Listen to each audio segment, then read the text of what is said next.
Put yourself here for a second. The light is going gray, and you're out in the open with nothing between you and the horizon. Something has been following you. You feel it before you see it. That prickle on the neck, older than any word for it. When you turn, it's already stopped, watching.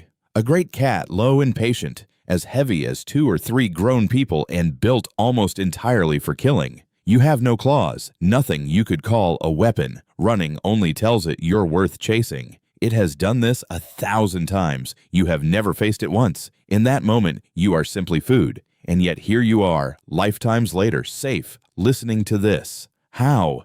How did one of the most poorly armed animals on the plain refuse to disappear? Because you are here right now, listening to this and breathing, and that is stranger than it sounds. Ancient human bones still turn up carrying the tooth marks of large predators, and some of them belong to children. These were not imaginary dangers. Real people were caught, killed, and left among the remains of other prey. Now go far enough back along your own family line, and you reach a world exactly like that, one where the people in it were hunted. And still, that line never broke, not by chance, and not by their strength alone. Every link in that ancient stretch of your family line was carried through long enough to pass life forward. Not most of them, all of them.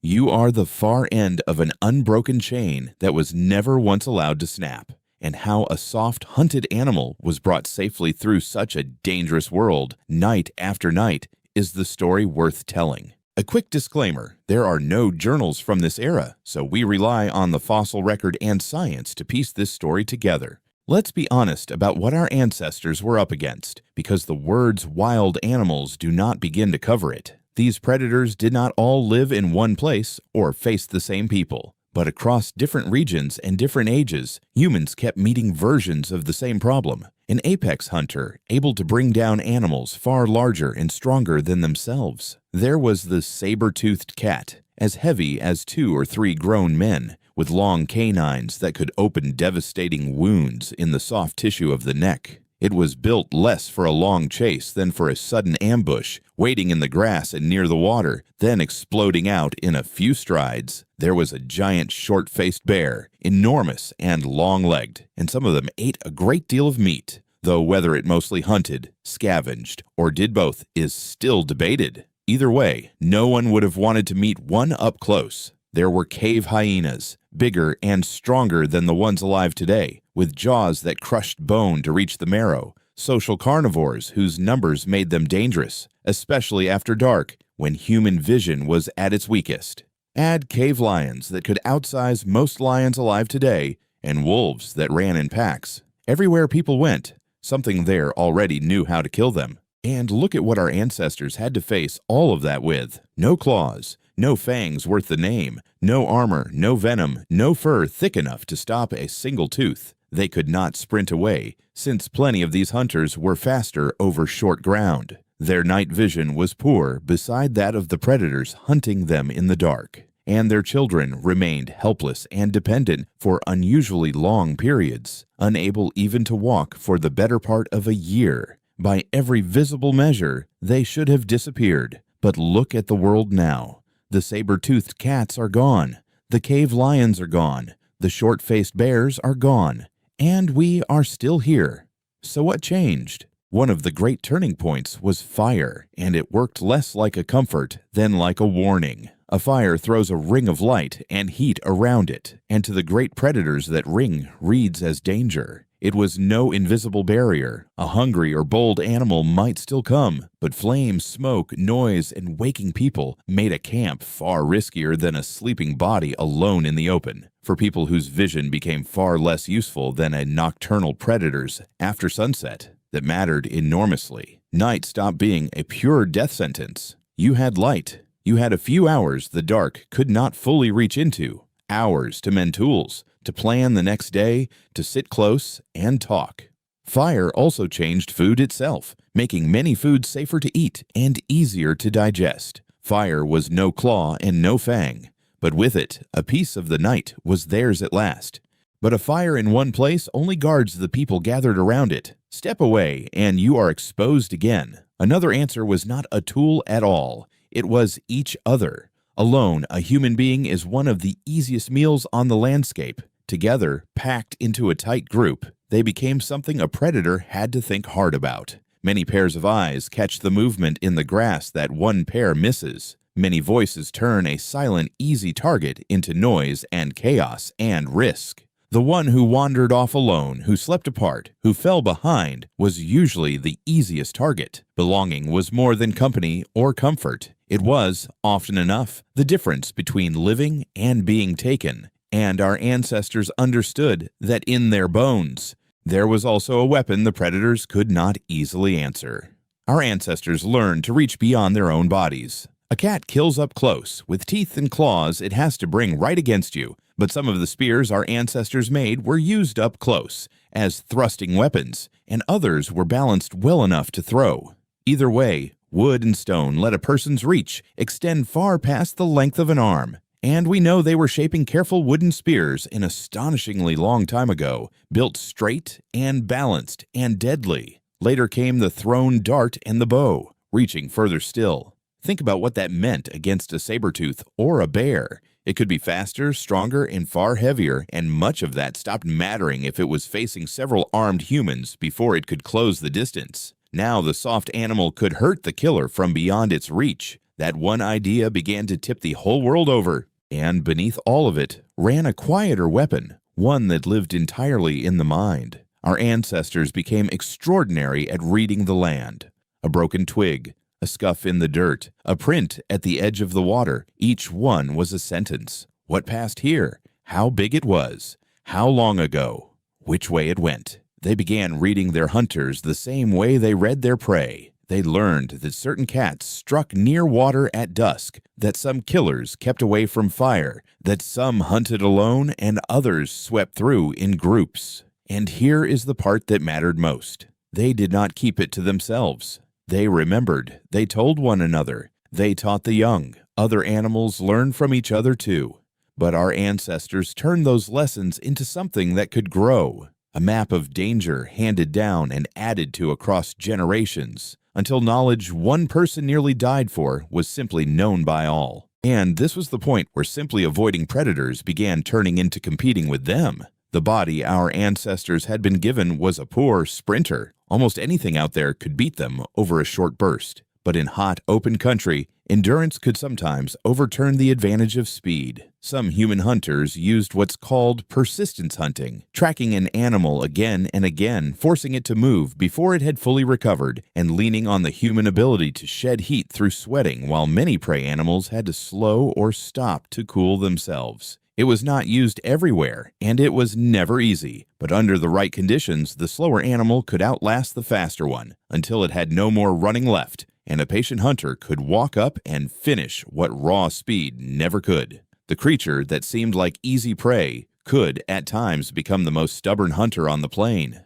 Where our ancestors slept mattered as much as anything they carried. They chose their ground, a cave mouth that could be watched, a rise nothing could rush unseen, a wall of rock at their backs so nothing came from behind. A good camp cut down the directions danger could come from and left fewer blind spots to guard. And a camp let a group share out a risk that one body could never carry alone. It made it possible for some to stay awake while others slept, and it let children, or the injured, stay close to fire, protection, and quick help. None of this made a night truly safe, but it turned a scattering of exposed individuals into a single, watchful thing that was much harder to pick apart. And when a predator did come, our ancestors had learned they did not always have to run. They could push back. One person alone is prey, but a wall of people shouting, waving fire, throwing stones, moving together is something else entirely, something a hunting animal reads as far too dangerous to be worth it. Even the great cats and bears would often rather go find an easier meal than risk a wound they might not survive. So our ancestors made themselves into that risk. They may sometimes have driven a predator off a carcass or fought it for a share of the meat. They turned their weakness, being soft, being small, into a kind of trick by facing the hunter whenever they could, not as one soft, small thing, but as a loud, bright, coordinated group. And somewhere across all of this, the oldest relationship on Earth quietly began to turn over. The animal that had spent its existence flinching from the dark started walking into it on purpose. The prey became something the predators had reason to avoid. Fire, spears, numbers, patience, memory, no single one of these was ever the whole answer. It was all of them together, stacked one on top of another, handed down and sharpened, life after life, until a creature with no natural weapons had become something for which the great killers had no easy reply. The great predators held overwhelming advantages in speed, muscle, or jaws. Our ancestors held no overwhelming advantage in any one of them. What they had instead was the power to answer every weakness with an idea, and to keep that idea alive long after the person who first found it was gone. The balance no longer belonged entirely to the hunter, but it would be a lie to make any of this sound like a clean victory. For every family line that continued, others ended, and the ground still remembers them.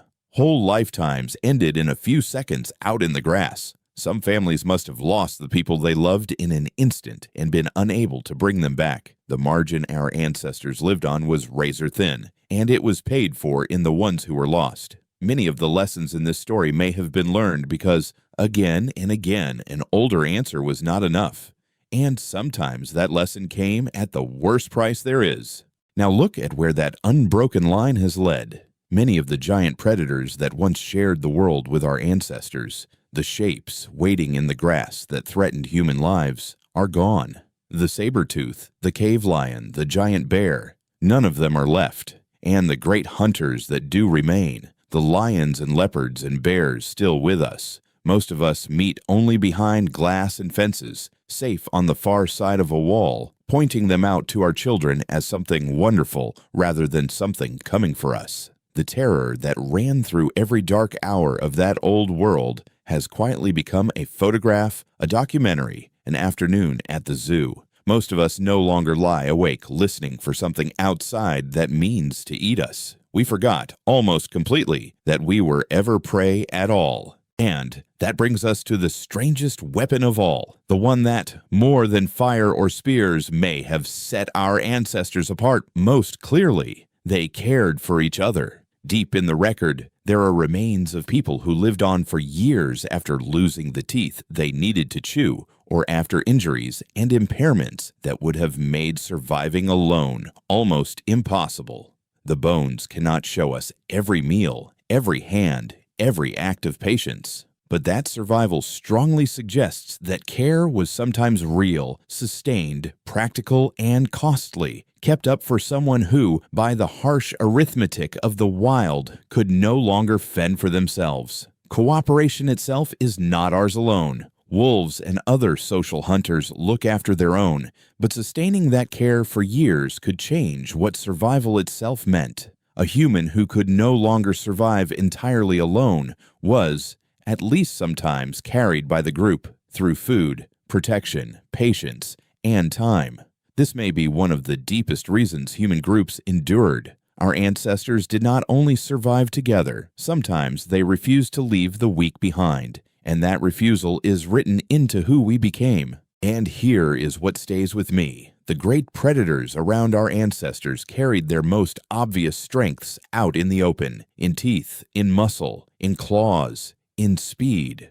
Ours were harder to see, hands that could form tools out of what was around them, a mind that could hold on to a lesson long after the one who learned it was gone, and the will to stand together when a single body was never going to be enough. Our vulnerability did not make kindness inevitable. People could abandon each other, betray each other, and destroy one another, but they were also given the capacity to choose the opposite, to protect, to teach, to carry the weak, to refuse to leave the helpless out in the dark. Look at how the plain, visible weakness was answered again and again by gifts far quieter and far deeper. To me, that does not look like an empty or purposeless world. It looks like a sign left in open view for anyone willing to see it, of the wisdom and the mercy of the one who made us this way. So the next time the dark feels safe, and it always does now, stop for just one moment. Remember what that safety once cost. And remember who you have to thank that you never had to earn it, alone out in the grass.